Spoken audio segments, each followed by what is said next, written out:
네. 어, 저희가 이제 오늘 공부할 내용은 요 에베소서의 이 구조와 내용들을 통해서 에베소서가 무엇을 우리에게 말하고자 하는지, 또 에베소서는 어떠한 책인지를 함께 좀 살펴보도록 하겠습니다. 신약 성경에 이제 우리가 바울 서신이라고 하는 책들이 있죠. 바울 서신이 이제 바울이 기록한 여러 가지 이 성경들이 있는데요. 자, 그 중에서 우리는 이 에베소서를 같이 이제 공부를 해 보려고 해요.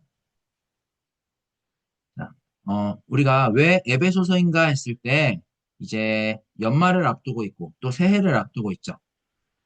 이렇게 한 해를 정리하고 또 새해를 맞이하는 요 시기에 우리가 만물을 하나 되게 하시는 이 하나님의 복음이 뭔지, 또 그 복음으로 인한 세 사람의 삶이 무엇인지, 그것들을 우리가 알아보고 더 새롭게 나아가고자 우리가 어떻게 해야 되는지를 같이 공부를 하면서 더욱더 우리의 삶이 복음의 삶에 근거해서 복음의 토대를 두고 우리의 영혼이 다시 이 복음 앞에서 새롭게 서게 되기를 바라는 이런 마음으로 에베소서를 같이 공부를 하려고 해요. 우리가 이제 하나님에 대한 우리의 신앙이 무엇인지를 알고자 할 때 가장 직접적으로 하나님을 드러내는 게 있다면 무엇이 있을까요? 그게 바로 성경이죠. 성경에서는 뭐 하나님이나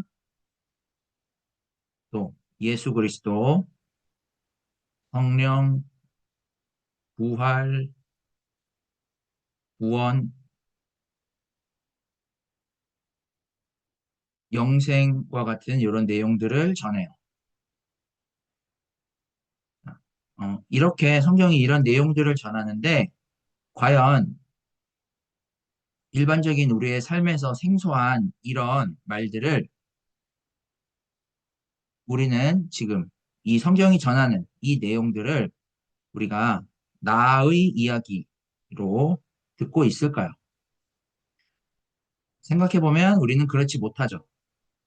그렇지 못하고 우리는 성경 따로, 신앙 따로, 다시 말해서 우리가 이 성경을 통해서 복음을 알아보지 못하기에 우리의 신앙이 복음에 붙들리거나 또 거기에 일치해서 누리는 삶이 아니라 어떤 위선적이고 거짓된 삶의 방식에 떨어지거나 아니면 세상의 풍조에 휩쓸려서 힘겨워해요.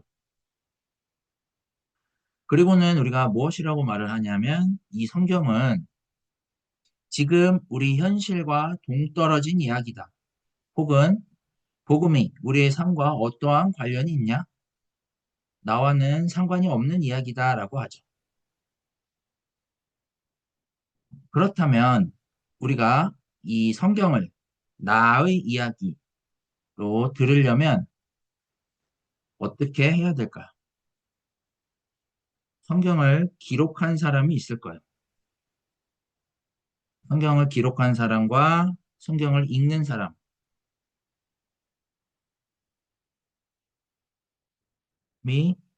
뭘까요? 자, 같은 세계에 있어야 되죠. 이게 무슨 말일까요?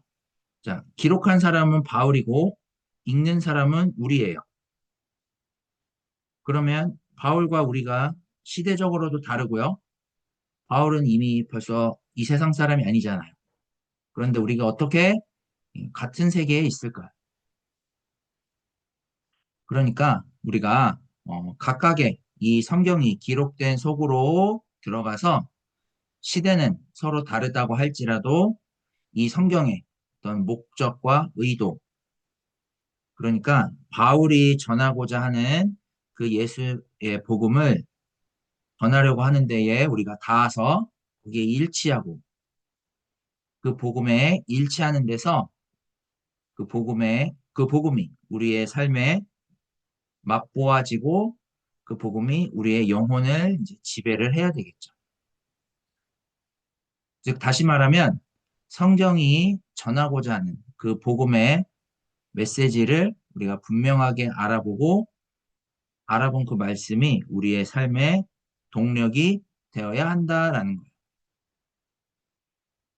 다른 우리의 어떤 노력과 의지로는 우리가 삶의 동력을 삼을 수 없어요. 만일 우리가 우리의 노력과 의지로 삶의 어떤 동력을 삼고자 살아간다면 우리의 영혼과 우리의 육체는 점점 훼손되어 갈 거예요.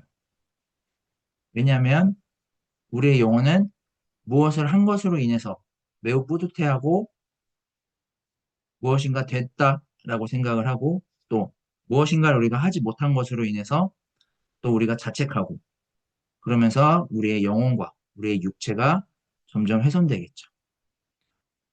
하지만 복음은 이런 우리의 영혼들을 새롭게 세워요. 그래서 우리가 성경에서 전하는 이 복음을 알아보는 게 중요하고요. 그리고 지금처럼 이렇게 집중해서 우리가 복음을 들어야 하는 거라고 할 수가 있어요. 자, 그러면 이 성경이 전하는 복음은 과연 뭘까요? 성경이 전하는 복음은 십자가에 달려 죽은 그리스도예요. 이 예수 그리스도가 십자가에 달려 죽으신 이유는 하나님의 구원과 생명을 드러내기 위해서예요. 그러니까 성경이 전하는 복음이란 십자가를 지신 그 예수를 통해서 하나님이 이 세상에 함께 하셔서 생명을 주시는 사건이에요. 하나님은 십자가에 달려서 죽으신 예수를 이제 죽은 자 가운데서 살리심으로써 구원 생명을 확증을 하셨죠. 하나님이 예수를 살리시고, 그리고 어떻게 됐어요? 예수님이 부활하셨죠. 이 부활하신 예수를 이제 제자들이 알아보고, 하나님의 그 구원이 무엇인지를 알아보고, 그 구원이 어떤 차원인지를 실질적으로 경험을 했어요. 그리고 제자들이 그걸 우리에게 전했죠. 그 제자들의 그러한 증언에 의해서 우리가 하나님의 구원을 알아듣고 경험하는 이런 사건이 발생을 했어요. 자, 이게 뭐냐면 믿음이고요. 이 믿음에 의해서 우리의 신앙이 가능해졌어요. 자, 다시 말해서 이 복음은 하나님이 예수 그리스도를 통해서 자신이 행할 이 구원이 무엇인지를 드러내셨고요. 우리는 예수 그리스도를 통해서 하나님의 이 구원을 받아들임으로써 이 구원의 복음에 일치하게 됐어요. 이 일치한 게 순종이에요, 순종.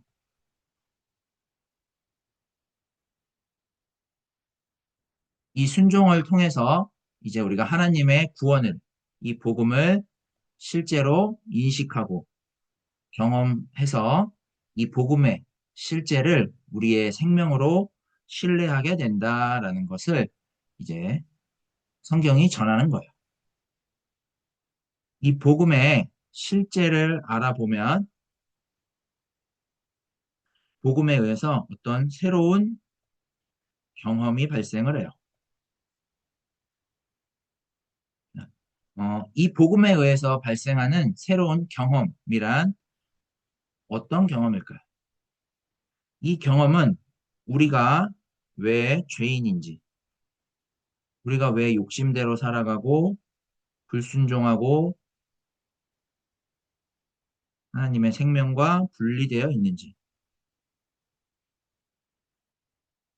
또 우리가 왜 지금처럼 절망과 두려움 가운데 살아가는지, 그리고 그 가운데 우리가 죽음을 겪게 되는지, 이런 것들을 알게 되는 거예요. 그런데 복음은 여기에서 그치지 않고요. 여기에서 그치지 않고 하나님이 바라시는 생명, 즉 죽음이 극복되는 이 생명을 지금 우리 생명으로 삼게 해요. 그래서 복음을 통해서 우리 육신의 요 유한한 이 삶에서 하나님의 생명으로 복을 누리고 그 하나님의 생명을 우리의 삶의 방식으로 삼음으로써 새로운 경험을 하게 돼요. 요 복음을 전하는 것이 이제 바울의 복음이고요. 이 복음을 바울이 에베소서에서 전하고 있다라고 할 수가 있어요. 자, 그러면 이 복음을 에베소서가 어떻게 전하고 있을까? 다시 말해서 에베소서가 말하고자 하는 바가 뭘까요? 에베소서는 여기 기록이 된 것처럼 그리스도 안에서 만물의 통일과 새 사람이라는 요 주제를 가지고 전해요. 바울이 이렇게 복음을 전할 수밖에 없었던 어떤 에베소서의 그런 기록 배경이 있었겠죠. 그 배경이 어떤 것이었냐면 당시에 에베소 지역의 교회에는 어떤 문제가 있었어요. 자, 그 문제가 무엇이었기에 지금 로마 감옥에 갇혀 있는 바울이 편지를 써서 보냈을까요? 당시 에베소는 소아시아 지역의 중심 도시로서 이제 상업과 교통이 매우 활발한 곳이었어요. 그리고 이 에베소는 로마 제국의 지배하에서 헬라 문화 사상의 영향을 받았어요. 그래서 이 영향으로 어떤 자기 발전과 자기의 성장, 그리고 변화를 꾀하는 이런 삶들이 팽배해져 있었어요. 여기로부터 어떤 더 세련된 삶을 추구하도록 했어요. 이런 문제들은 이제 에베소 지역뿐만 아니라 그 주변의 뭐 골로새 교회나 이런 교회들에까지 영향을 다 미치게 됐어요. 그리고 이제 그리스도인들도 이러한 삶들을 추구해야 되는 것처럼 여겨지는 그런 분위기였어요. 또한 당시에 이 에베소 지역이 활발했던 그 상업과 교통의 특성 때문에 외부와의 교류가 쉽다 보니까 다른 나라의 영향을 받았어요. 그래서 이방 종교가 득세를 하고 있었고요. 이런 이방 종교와 헬라 문화의 이런 영향으로 무엇이 생겼냐면 거짓 교사들이 생겨났어요.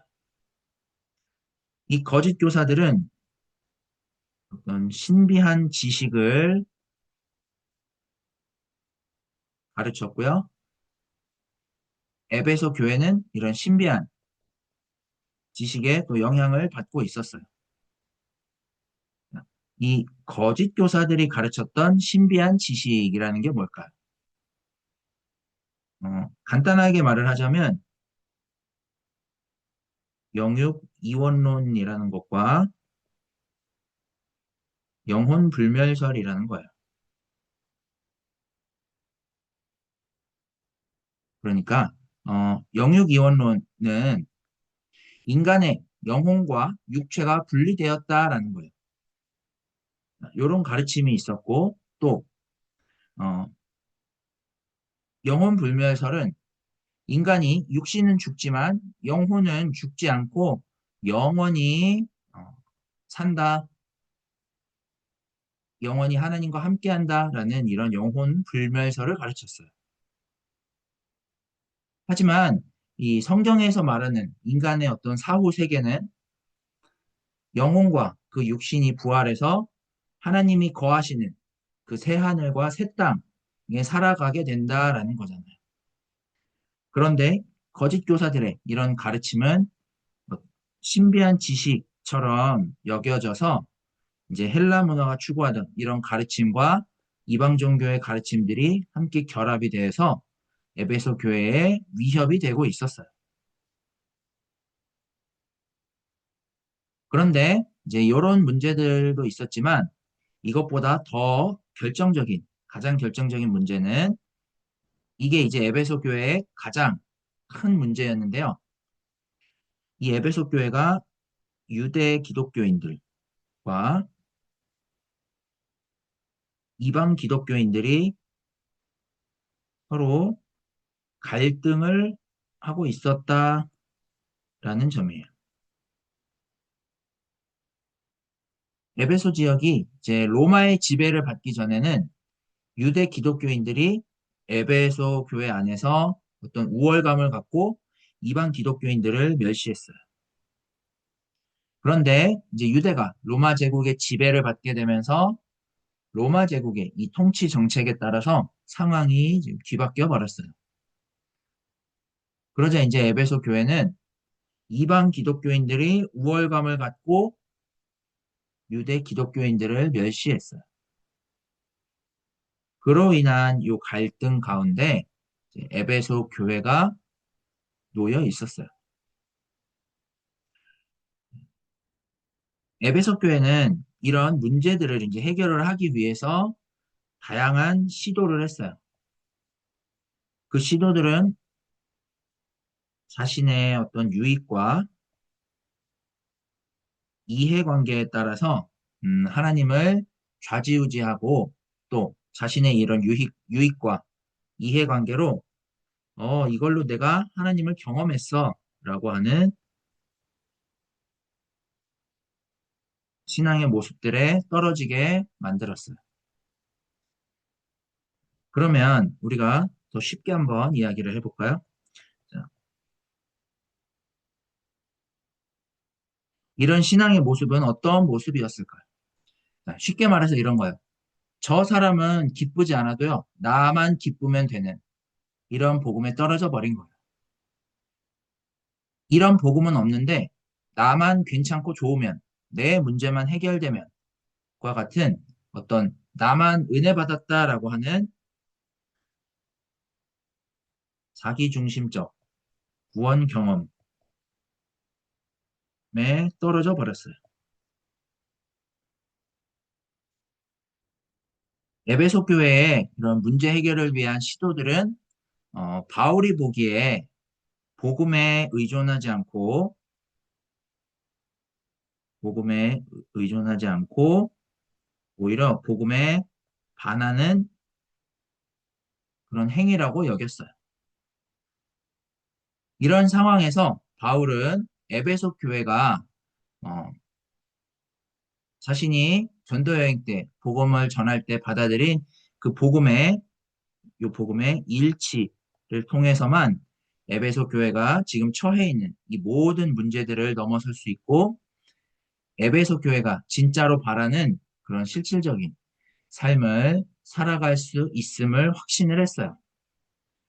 그래서 바울이 에베소 교회에 자신이 전했던 복음을 다시 전하고 있는 내용들을 기록한 게 바로 이 에베소서다라고 할 수가 있어요. 그러면 에베소서가 이 복음을 어떤 형식으로 전하고 있는지를 한번 이제 살펴볼게요. 자, 먼저 보시면 인사고요. 1장 1절부터 2절이에요. 여기에 이제 발신자와 수신자가 나타나죠. 1절에 발신자 바울이죠. 바울은 하나님의 뜻으로 예수의 사도가 되었다라고 밝혀요. 그 바울이 에베소에 있는 모든 그리스도 안에 있는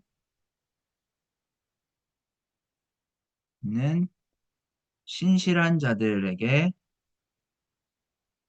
편지한다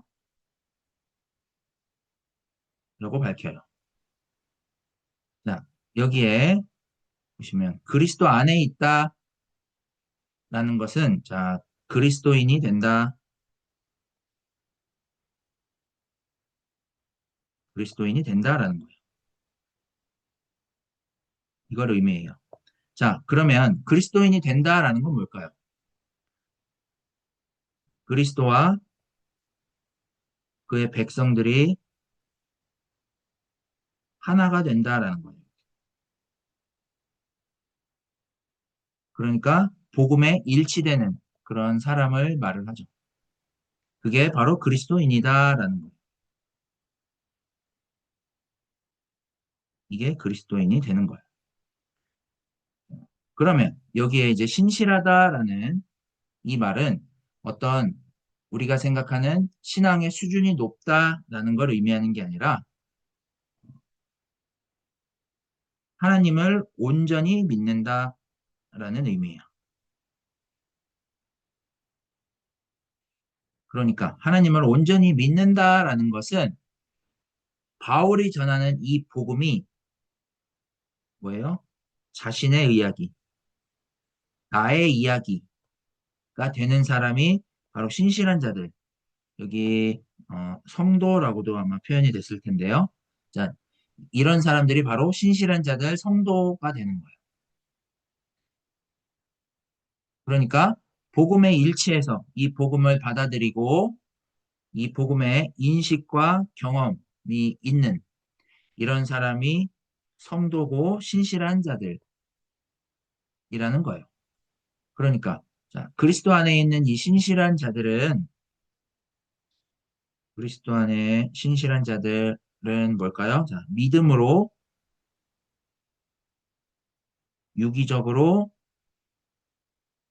그리스도께 연합돼서 그 예수의 위대한 생명 사건에 동참하게 된 그런 사람들이죠. 이들에게 이제 바울이 편지를 쓰고 있다라고 지금 말을 하고 있어요. 이렇게 지금 바울은 어, 복음을 들은 너희들은 이런 존재들이다라는 사실을 지금 인사 부분에서 밝혀요. 요 인사를 통해서 이제 바울은 에베소서에서 자신이 무엇을 이제 말을 하려고 하는지를 분명히 하죠.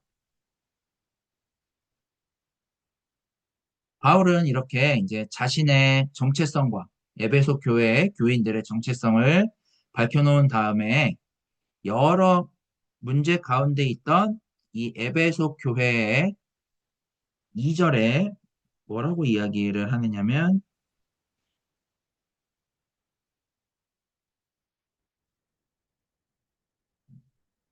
하나님 우리 아버지와 주 예수 그리스도로부터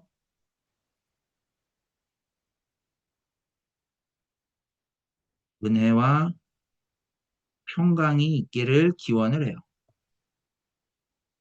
지금 바울이 사도가 돼서 복음을 전하게 하는 생명이 바로 은혜와 평강인데 그 안에 있는 구원 생명인 은혜와 평강을 알아보는 사람들이어야 바울이 믿는 그 하나님을 함께 우리 아버지라 부르는 사람들이고 그들에게 바로 예수가 주님이 되시는 그런 분이다라고 말을 하고 있어요.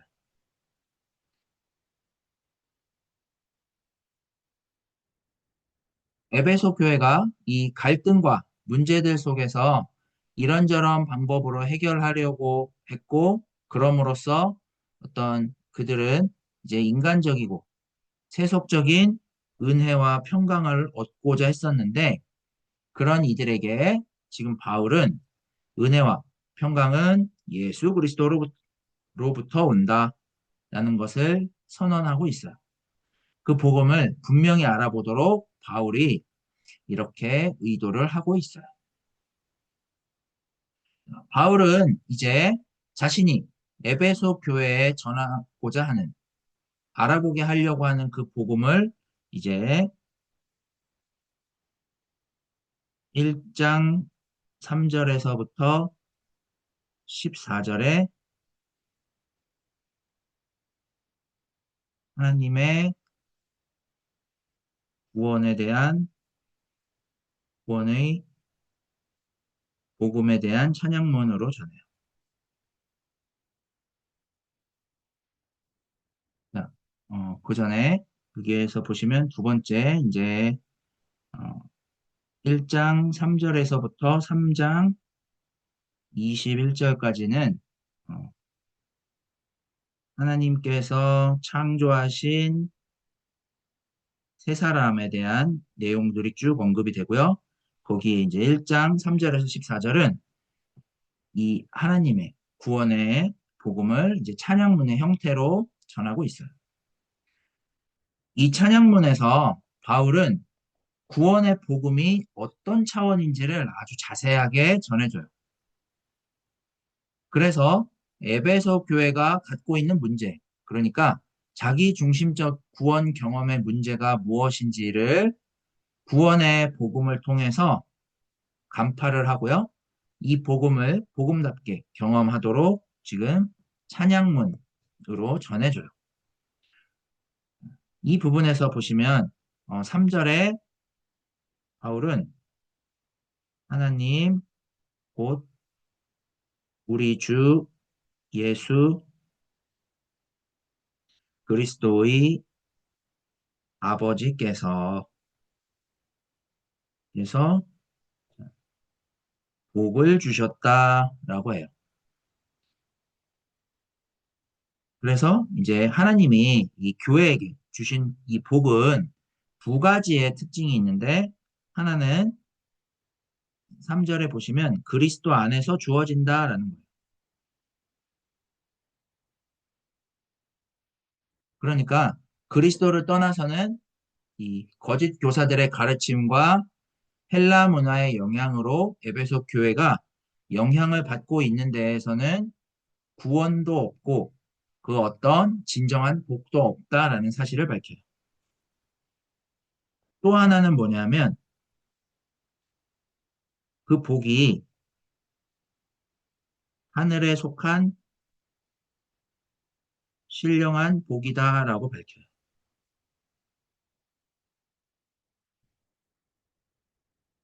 이 복들을 주신 목적이 바로 하나님을 찬송하게 하려는 것이고, 자, 이 사실들을 이제 4절부터 14절에 분명하게 또 자세하게 전해요. 그 복의 내용이 어떤 것인지를 구체적으로 언급을 해요. 구체적으로 이 하늘에 속한 신령한 복이 무엇인지를 이제 쭉 언급을 하고요. 이렇게 복음을 전한 다음에 1장 15절에서 23절에 여기 이제 바울의 기도가 나와요.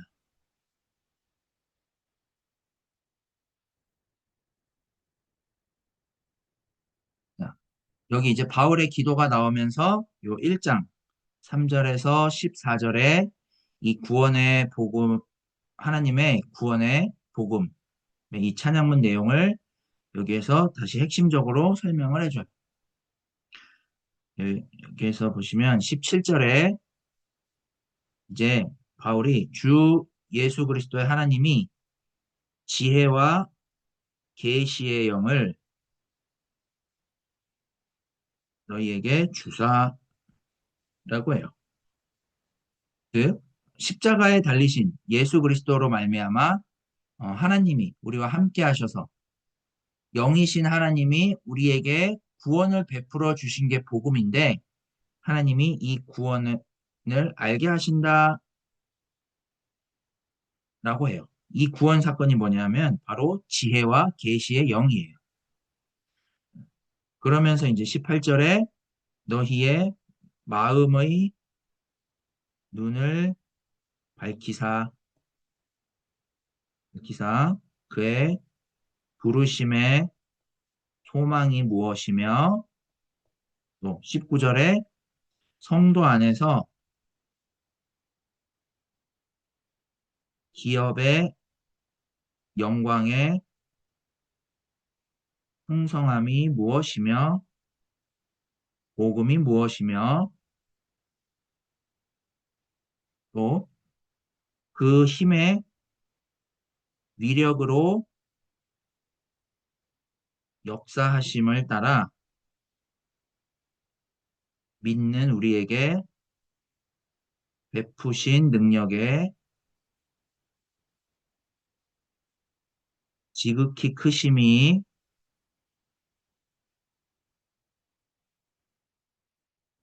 어떠한 것을 너희로 알게 하시기를 구하노라라고 이렇게 이야기를 해요. 이게 바울의 기도의 내용이에요. 그러니까 요 17절에서 19절은 에베소 교회의 모습, 그러니까 이해관계에 따른 하나님의 그 경험이 아니라 하나님이 십자가에서 죽으신 그 예수를 통해서 행하신 그 하나님의 구원 경험을 알아보도록 이 바울의 이 기도를 통해서 이제 초청을 하고 있는 거예요. 이렇게 이제 세상을 구원하시는 하나님의 능력을 1장 20절에서 23절에 해명을 해요.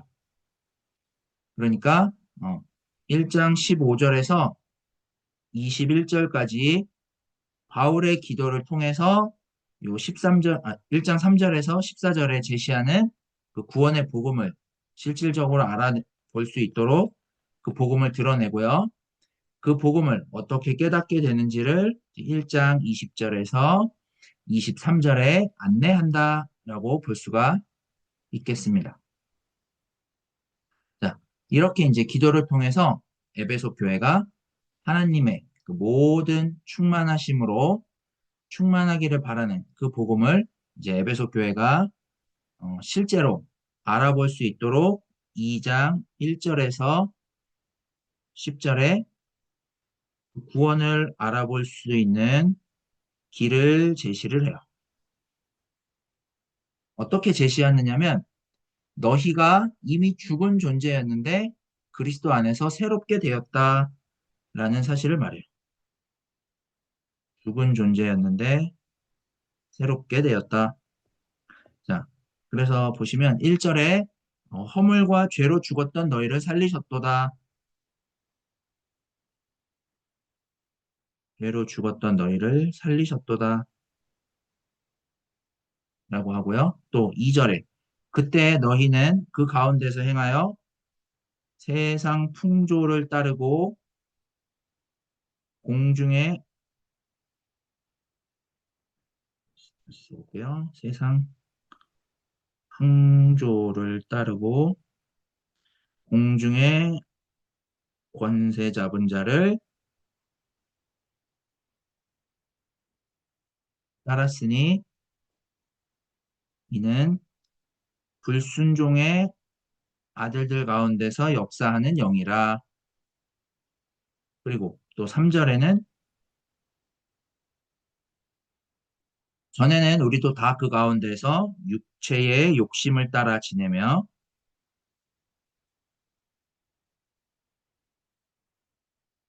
육체와 마음이 원하는 것을 다하여 다른 이들과 같이 본질상 진노의 자녀였다라고 해요. 자, 그랬는데 이제 4절에 긍휼에 풍성하신 하나님이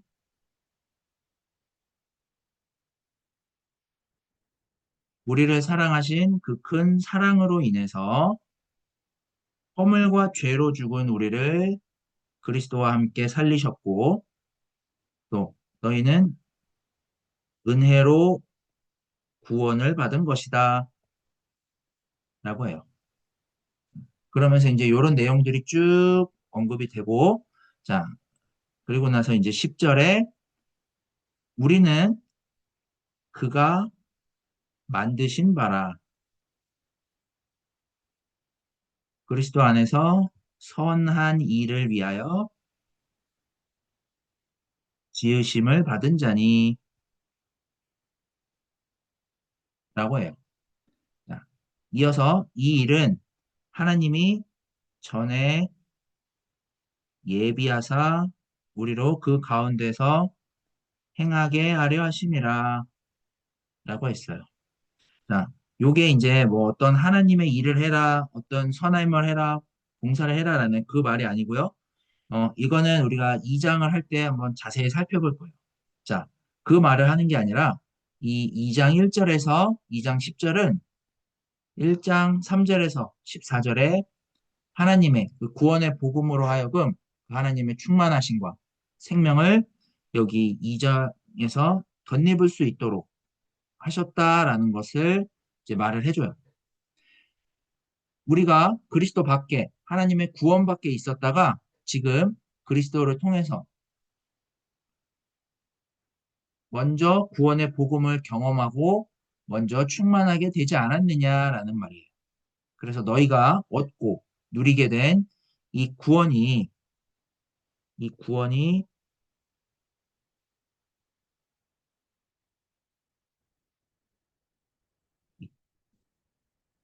구원이 그리스도 안에서 새롭게 지음을 받은 하나님의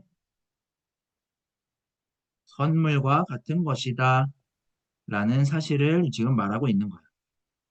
이게 하나님이 만드신 목적이고 이게 선한 일이고 우리가 이 구원을 위해서 지으심을 받았다 라는 말을 지금 하고 있는 거예요. 이제 여기에서 보시면 지금 자 에베소 교회가 이방인들이 유대인들을 멸시하는 이런 현상들이 있었다라고 했죠. 자, 그래서 이제 여기에서는 어, 과거에 그 에베소 교회 이방인들의 삶을 들어서 지금 현재 그들이 어떻게 놀라운 사람이 되었는지를 드러내요. 그러니까 바울은 지금 에베소 교회가 주장하고 있는 바, 에베소 교회가 갖고 있던 이런 문제들, 이런 것들을 부각을 시켜서 이거를 해결을 하려고 하는 게 아니라 에베소 교회의 이전의 상태, 복음을 받아들이기 이전에 이런 상태를 언급을 하면서 에베소 교회의 주장들을 무력화시키고 있어요. 바울은 지금 그리스도의 그 복음 안에서 그들이 누리고 있는 구원 생명이 어떤 차원인지를 드러내서 에베소 교회의 그들의 주장들을 더 이상 할 수 없도록 이렇게 복음을 전하고 있어요.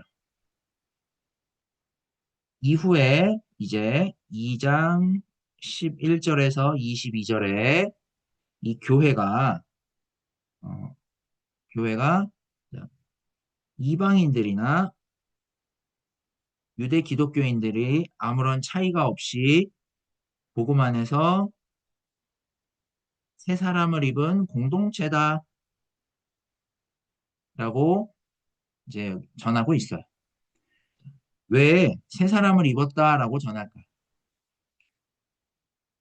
에베소 교회가 이 구원의 복음에 참여하는 것으로 인해서 이전의 삶과는 질적으로 다른 새로운 삶을 살게 되었기 때문에 그래요. 이제 제가 앞부분에서 에베소 교회의 어떤 문제들을 언급을 했죠. 유대 기독교인들이 이방 기독교인들을 멸시했던 그 상황에서 이제 유대 지역이 로마의 지배를 받으면서 어, 상황이 완전히 뒤바뀌어서 이방 기독교인들이 이제 주류 세력이 되었고 그러면서 이방 기독교인들은 유대 기독교인들을 멸시를 했어요. 자, 어떻게 멸시를 했느냐? 유대인들은 할례를 받고 뭐 자신들을 하나님의 백성이라고 이야기를 했었죠. 그러한 모습들을 가지고 뭐 유대인들 할례를 받고 하나님 백성이라고 하더니만 너희네들 꼴 좋다라는 식으로 이렇게 조롱을 했어요. 그리고서는 뭐 율법에 따라서 뭐 이 음식은 먹고 저 음식은 안 먹고 하는 이런 유대 기독교인들을 멸시를 했고 자, 이런 모습들을 보니까 이 로마 제국 하에서 로마 제국이 추구하는 그 세상의 풍조 속에서 유대 기독교인들을 바라봤을 때 어땠을까요? 굉장히 답답하죠. 어리석어 보이고요. 그래서 이방 기독교인들은 유대 기독교인들을 멸시한 거예요. 어, 이제 이런 상황에 바울이 이방 기독교인들한테 너희들이 이전에 얼마나 멸시를 당하고 비참했었냐. 그런데 지금 복음을 통해서 너희가 새 사람이 되지 않았느냐라고 지금 말을 하고 있는 거예요. 그래서 복음을 통한 이 새 사람이 되는 삶은 유대인이냐 이방인이냐 이 허물이 무너지고요.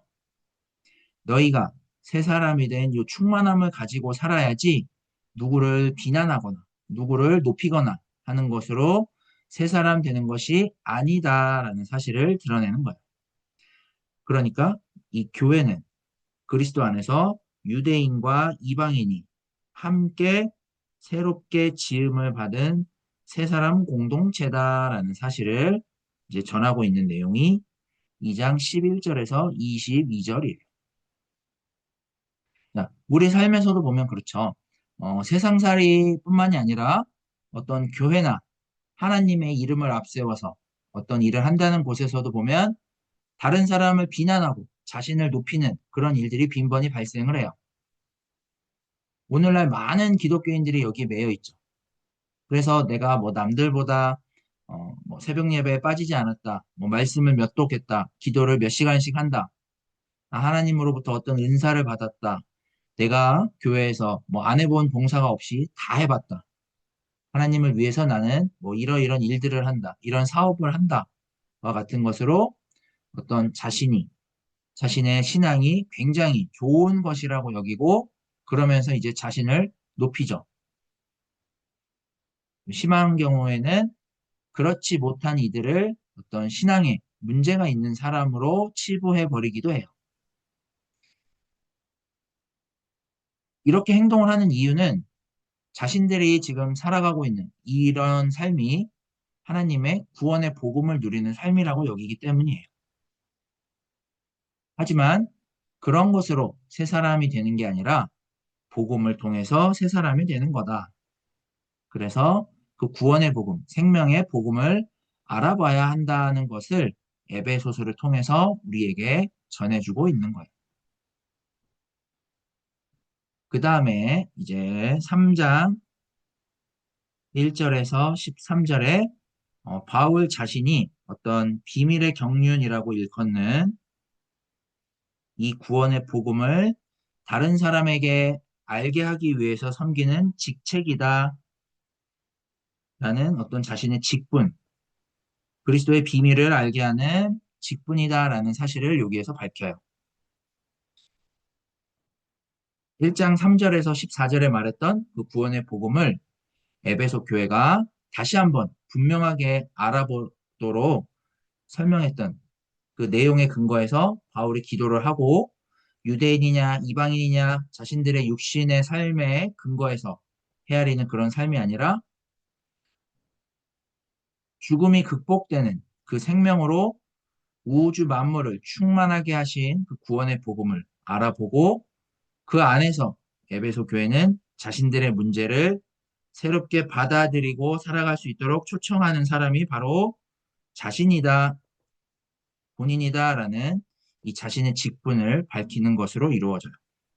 자, 이렇게 하고 나서 이제 3장 14절에서 21절에 또다시 바울의 기도가 언급이 돼요.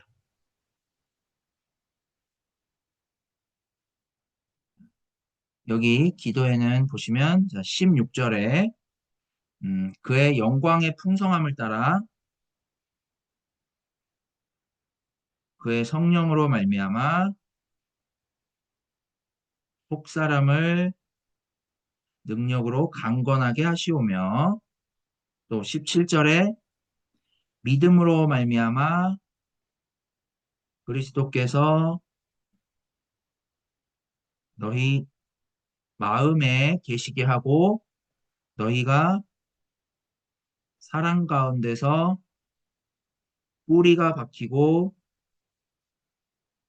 터가 굳어져서 18절에 능히 모든 성도와 지식에 넘치는 그리스도의 사랑을 알고 19절에 그 너비와 길이와 높이와 깊이가 어떠함을 깨달아 하나님의 모든 충만하신 것으로 너희에게 충만하게 하시기를 구하노라라고 이렇게 기도를 해요. 그러니까 자 여기에 우리가 특별히 18절 말씀을 보시면 지식에 넘치는 그리스도의 사랑을 알고라는 말은 실질적으로 어떤 복음의 일치하여 이 복음을 또 경험하여 라는 말을 지금 이런 식으로 하는 거죠. 자, 그러니까 이 지식에 넘친다라는 것은 뭐냐면 다시 말해 우리의 지식으로는 도무지 헤아릴 길이 없는 그리스도의 사랑, 하나님이 그리스도를 통해서 우리를 구원하신 그 그리스도의 사랑을 안다라는 거예요. 또 19절에 너비와 길이와 높이와 깊이가 어떠함을 깨달아라는 이 말은 자기 중심적인 그런 신앙에서 벗어나는 걸 말해요. 어떤 이해관계에서 벗어나고 우리가 육신의 삶에서 잘 되는 것, 육신의 삶에서 누릴 만한 것을 그걸 누리는 걸 가지고 은혜다라고 하는 데서 벗어나서 우리 육신의 삶이 처해 있는 그런 죽음조차도 극복되는 놀라운 창조주 하나님의 피조물을 향한 깊이를 안다라는 거예요. 넘치는 그리스도의 사랑, 그러니까 즉 구원의 복음이 이 사실을 알게 한다라는 거예요. 이 구원의 복음의 깊이를 알아봄으로써 더 이상 어떤 자기 중심적인 육신의 삶, 이해관계를 주장할 필요가 없는 그 하나님이 그리스도 안에서 만물의 생명을 충만하게 하신 그 생명을 우리에게 주셔서 우리가 그 생명을 누리고 살아갈 수 있도록 부르셨다라는 거예요. 이런 바울의 이제 기도의 목표가 19절 후반절에 하나님의 모든 충만하신 것으로 너희에게 충만하게 하시기를 구하노라 해요. 자, 이 말은 뭐냐면 이 예수 그리스도의 복음이 우리의 영혼을 고양시킬 만한 그 하나의 어떤 사건으로서 지금 복음을 제시하고 있다라는 것을 말해주는 거예요. 그 어느 것에도 걸림이 되지 않을 만한 이 복음의 깊이를 지금 여기에서 이렇게 바울이 나타내고 있는 거예요. 이렇게 이제 바울이 에베소서에서 우리가 경험해야 될 그 복음의 세계의 풍성함을 충분히 헤아릴 수 있도록 복음의 깊이와 넓이와 높이와 깊이를 이제 드러내고 그리고 나서 이제 21절에 교회 안에서 또 그리스도 예수 안에서 영광이 대대로 영원 무궁하기를 원하노라 라고 했어요. 그러니까 이 구원의 복음의 능력은 영원 무궁하도록 이렇게 그리스도인들과 교회 안에 역사하는 능력이다라는 것을 이렇게 지금 전한다고 할 수가 있겠습니다. 아, 이렇게 이제 바울은 복음을 알아보는 데서 하나님께서 창조하신 그 세 사람의 삶을 살게 된다라고 이야기를 하고 이제 4장 1절부터 6장 20절에 우리가 이 복음을 전했고 그 복음을 듣기 위해서 모인 이들이 그 세 사람 된 세 사람의 공동체가 바로 교회다라고 이제 전했고요. 그렇다면 이제 4장 1절에서부터 6장 20절은 이 교회의 세 사람 된 이 교회의 어, 구체적인 삶에 대해서 언급을 해요. 여기 보시면 이제 4장 1절부터 4장 1절에서 16절에 교회가 충만해지는 길은 어떤 전통을 세우거나 성도들이 열심을 내고 하는 것으로 이루어지는 것이 아니라 구원의 복음으로 돌아설 때만이 충만해진다라는 말을 여기서 해줘요. 그 예로 이제 4장 12절에 이는 성도를 온전하게 봉사의 일을 하게 하며 그리스도의 몸을 세우려 하심이라라고 하고요. 또 13절에 우리가 다 하나님의 아들로 믿는 것과 아는 것이 하나가 되어 온전한 사람을 이루어 그리스도의 당성한 분량이 충만한 데까지 이르리니라고 얘기를 해요. 자, 이 말은 뭘까요? 우리가 신앙생활로 뭔가를 달성하거나 어떤 목표나 이런 방법들을 알려주는 말씀이 아니고요. 앞에서 언급됐던 그 구원의 복음을 근거로 기도로 초청을 했고요. 그리고 그 구원의 복음에 이를 수 있도록. 그리고 이제 에베소 교회가 자신들의 문제를 올바로 자각할 수 있도록 부연 설명을 해주고 있는 부분인 거예요. 그러니까 이 에베소 교회가 복음에 다시 돌아왔을 때 교회는 비로소 하고자 하는 모든 일이 하나님의 그 충만함을 드러내는 길이 되는 것이 교회가 어떤 행위를 요구하거나 어, 판단하고 주장하는 것으로 충만해지는 것이 아니다라는 것을 이야기를 하는 거예요. 그러니까 그들이 하고자 했던 그 봉사의 일은 몸을 세우려 하심인데 그 몸을 세우는 것은 이렇게 우리가 복음을 충분히 알아보고 하는 데서 가능한 것이다 라는 이야기를 하는 거예요. 자, 그리고는 이제 4장 17절에서 24절에 현재 에베소 교회의 그런 모습들은 이제 옛사람의 모습인데 어떻게 하면 이 옛사람을 벗어버리고 새 사람을 입게 되는지를 이제 드러내요. 그러니까 옛사람의 모습을 버리고 새 사람을 입으라라고 이야기를 하고 있는 부분이에요. 그러니까 이제 뭘까요? 어, 우리가 보면 신앙생활로 괜찮은 사람이 되고자 하지만 실제로는 괜찮은 사람이 되지 않아요. 그걸로 괜찮은 사람이 될 수 있다라고 생각을 하는 만큼 우리는 내 자신을 계속 닥달할 수밖에 없어요.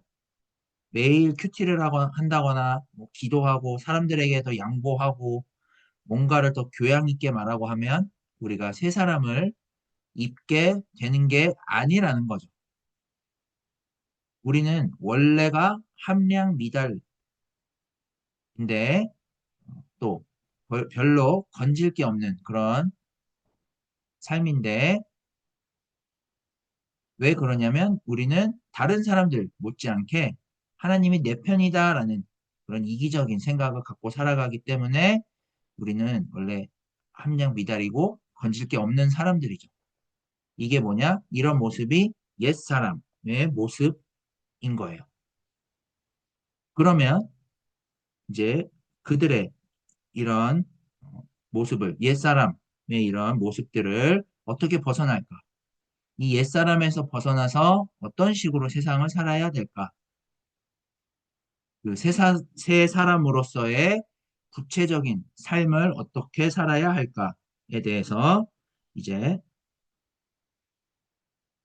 4장 25절에서 5장 7절에 새 사람으로서의 새 사람의 구체적인 삶을 여기에 나타내요.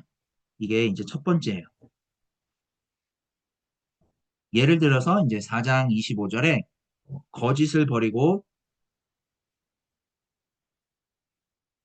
그리고 각각 이웃과 더불어 참된 것을 말하라. 자, 이 말씀을 가지고 우리는 어떻게 하냐면 기독교인이기 때문에 거짓말하지 않고 착하게 살아야 된다라고 해요. 설령 우리가 정말로 거짓말 안 하고 산다라고 하더라도 우리 삶은 전체적으로 거짓된 방식으로 살아가요. 왜냐하면 복음을 알아보지 못하면 거짓된 방식으로 살아갈 수밖에 없는 거예요. 이거를 에베소서의 이 당시의 상황으로 끌고 와보면 이방 기독교인들이 유대 기독교인들을 향해서 그들의 삶이 전체적으로 잘못되었고 로마 제국 안에서 문화적으로 세련된 그 자신들의 이런 삶을 내세워서 그게 복음을 받아들인 새 사람 된 삶이라고 이야기를 했어요. 그런 삶이 어떤 건지에 대해서 이방 기독교인들이 제시하는 지혜, 즉 어떤 뭐 세상적 지식이 풍성해지는 것, 이게 이제 새 사람이 되는 삶이다라고 이야기를 했어요. 그런 주장들에 대해서 바울이 이제 4장 25절에서 5장 7절에 그게 아니다라고 이야기를 하는 거예요. 그렇게 하지 않아도 어, 하나님의 하나님의 충만함을 받고 살아가면 새 사람으로 거짓되지 않고 참된 존재로 살아갈 수 있다라는 거예요. 그러니까 어, 우리 신앙은 특별히 뭐 인간적이고 세속적인 걸 갖고 누가 더 나은 삶인지 또 하나님의 사랑과 은혜를 받고 있는지 이렇게 따지는 방식이죠. 하지만 이런 거짓된 방식의 믿음과 신앙의 삶이 아니라 하나님의 그 생명의 충만함을 알면 그들이 바라는 실질적인 참된 것을 말하는 그런 삶으로 살아갈 수 있다라고 새롭게 지금 바울이 전해주고 있는 거예요. 우리는 새 사람이 되기 위해서 이제 막 새해에 정동진 가서 해돋이 보고 각성하고요. 뭐 성경 구절 뽑고 또 올해 나에게 주신 하나님 말씀이라고 하면서 막 새롭게 하는 그런 방식으로 살아가려고 시도를 해요. 하지만 이런 방식으로 새 사람 되는 삶이 아니라 하나님의 모든 충만하심을 알면 그 자체가 새로운 삶이 된다라는 거예요. 이게 4장 25절에서 5장 7절에 새 사람으로서의 구체적인 삶에서 말하고 있는 이 바울의 적용이에요. 그 다음 이제 5장 8절에서 14절에 새 사람의 구체적인 삶, 두 번째가 이제 여기에 드러나요. 여기에서는 이제 빛과 같은 삶을 살기 위해서 다른 방식을 구하지 말고 정말 이 빛되게 하시는 구원의 복음에 일치하도록 불러주고 있어요. 우리가 어떻게 어둠에서 살지 않고 빛처럼 살 수 있을까? 뭐 여기에 이제 근거를 해서 뭐 이렇게 했다가 저렇게 했다가 이렇게 했다 저렇게 했다 라는 식으로 이제 많이 간증하고 제시를 하죠. 그런데 이제 바울이 말하고자 하는 바는 어둠에 사는 우리가 빛과 같은 삶을 살기 위해 다른 방식을 구하지 말고 정말 요 빛되게 하는 이 구원의 복음에 일치하라라고 불러주는 거예요. 그 다음에 이제 5장 15절에서 21절에 세 사람의 구체적인 삶, 이 세 번째 내용들이 이제 언급이 돼요. 그래서 이제 여기에서는 16절에 세월을 아끼라. 때가 악하니라. 그리고 17절에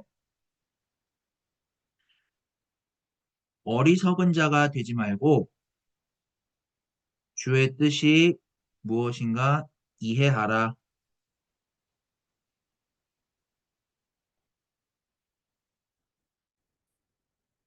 주의 뜻이 무엇인가 이해하라라고 해요. 자, 당시 에베소 교회는 수많은 어떤 세련된 방식으로 그 신앙생활로 주의 뜻을 구했지만 바울은 이 복음을 받아들이면 그게 주의 뜻을 구하는 삶이다라고 이야기를 해요. 여기에 세월을 아끼라라는 것은 우리가 뭐 나태하지 말라라는 데 초점을 맞추고 있는 게 아니라 세상의 삶, 그러니까 이 앞에서 나왔던 옛사람의 이러한 삶, 옛사람의 삶에 매여서 세월을 낭비를 하지 말아라. 그리고 주의 뜻을 구해라 라는 거예요. 거기에 매여 있는 게 바로 어리석은 자 같이 행하는 거죠. 그래서 그렇게 하지 말고 주의 뜻을 구해라 라고 바울이 이렇게 지금 말을 해주는 거예요. 자, 그 다음에 이제 5장 22절에서 6장 9절에 세 사람의 구체적인 삶 네 번째가 이제 제시가 돼요. 이것은 이제 뭐 가훈표라는 게 이제 여기에서 나오는데요. 이 가훈표라는 건 뭐 이방인이든 유대인이든 이 헬라 문화권에서 살아간다면 어떤 하나의 모범적인 기준으로 제시되고 있는 어떤 뭐 부부의 윤리 강령, 또 부모와 자녀 간의 윤리 강령, 가족 10계명과 같은 것이라고 보시면 돼요. 자, 바울은 이 가훈표를 가져다가 실제 가정 생활에 행복하려면 남편이 아내에게 아니면 아내가 남편에게 서로 잘하고 또 서로 희생하는 것으로 가정의 행복이 이루어지는 게 아니라 만물을 충만하게 하신 그 구원의 복음에 참여해서 그 충만함을 남편이 아내에게 그리고 아내가 남편에게 드러낼 때 이루어지는 것이다라고 이제 좀 돌려서 말하는 방식으로 전하고 있어요. 그런데 이제 뭐 만일에 여기에서 언급된 이런 말들만 가져다가 어떤 윤리적인 그런 교훈들만 가져다가 서로의 역할을 기대하는 것은 바울의 의도와는 전혀 이제 반대로 가게 되는 거예요. 그렇게 받아들인다면 복음을 모른다라는 거예요. 그러니까 바울은 이 구원의 복음 안에서 비로소 어떤 부모와 자녀, 그리고 부부, 또 종과 상전의 어떤 온전한 관계가 이루어진다라는 것을 여기 5장 22절에서 6장 9절에 말을 하고 있어요. 그 다음 6장 10절에서 20절에 세 사람의 구체적인 삶, 이제 다섯 번째로 우리가 너무나도 많이 들었던 전신갑주가 여기에 나와요. 전신갑주를 입으라 라고 해요. 이제 바울은 에베소서를 마무리하는 단계로 자신이 해명할 거를 다 이제 이렇게 해명을 해놓고 너희들이 드러내야 될 것은 딱 하나, 복음에 일치하는 것이다 라고 하는 거예요. 그 복음의 능력을 우리의 요구나 행동으로 드러낼 수 있다라고 생각을 하지만 그렇지 않고 오직 복음에 참여할 때만이 우리가 기대하는 삶들이 복음 안에서 이루어진다는 것을 언급을 하고 그 복음에 일치하도록 불러줘요. 그게 뭐냐면 전신갑주 이야기예요.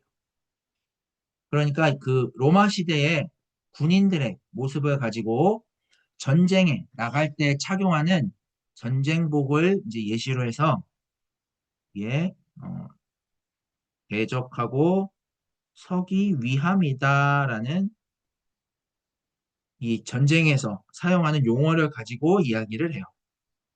그러니까 1장 3절에서 14절의 찬양문을 지금 여기로 가지고 와서 그 구원의 복음의 내용을 알아보고 일치하도록 전하고 있는 게 바로 이 전신갑주에 대한 내용이다라고 하겠습니다.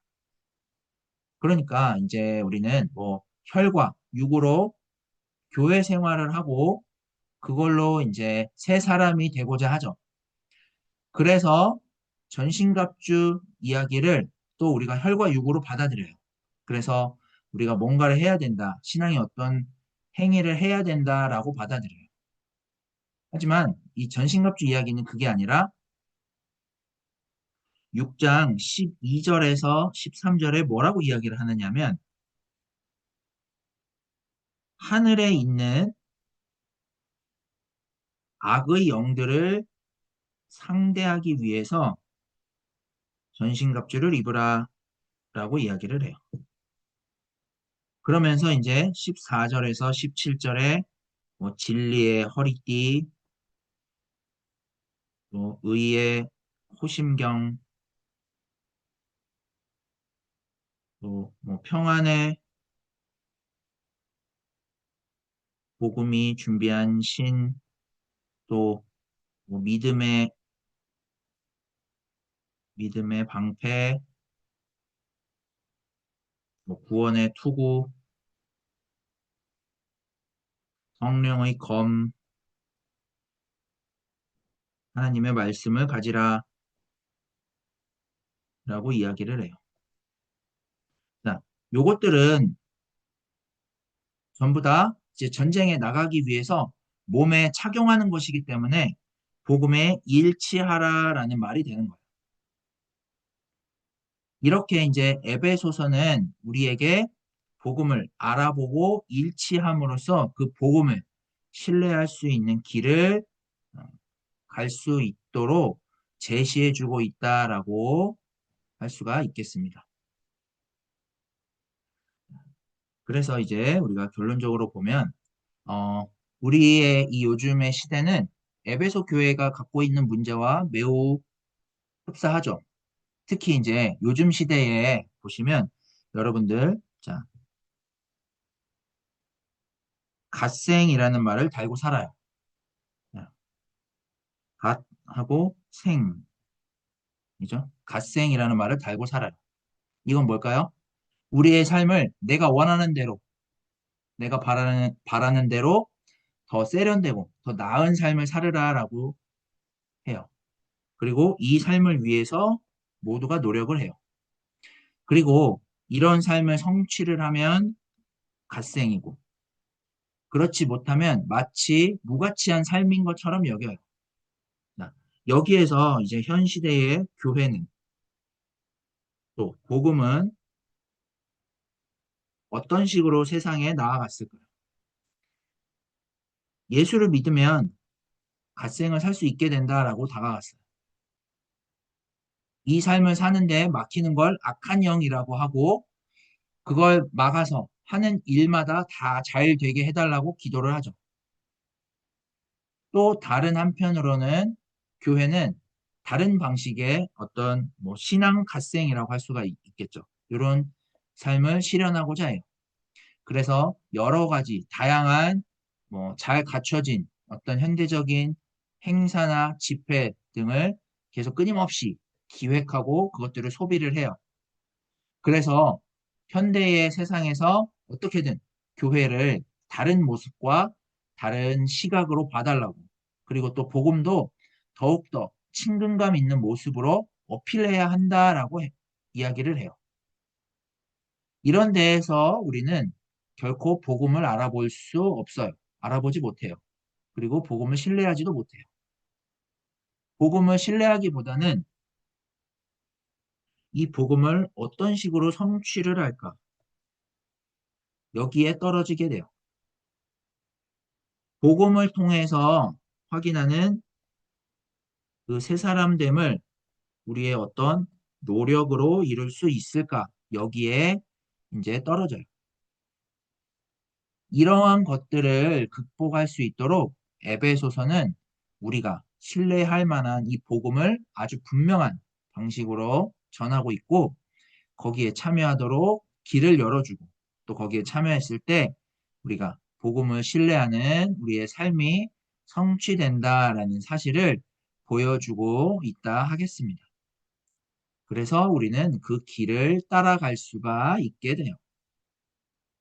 그래서 우리가 바라기는 요번 이 에베소서의 이 공부를 통해서 에베소서가 전하는 이 구원의 복음의 깊이와 너비와 높이와 이 길이를 헤아리는 이런 풍성한 삶, 즉 복음 자체로 만족하고 행복할 수 있는 그런 삶을 알아보고 우리가 구체적으로 관계를 맺고 있는 삶 속에서 복음으로 인한 그 풍성함과 충만함, 또 행복감을 맛보고 누리고 드러내시는 그러한 삶을 살아갈 수 있는 계기가 되었으면 좋겠습니다.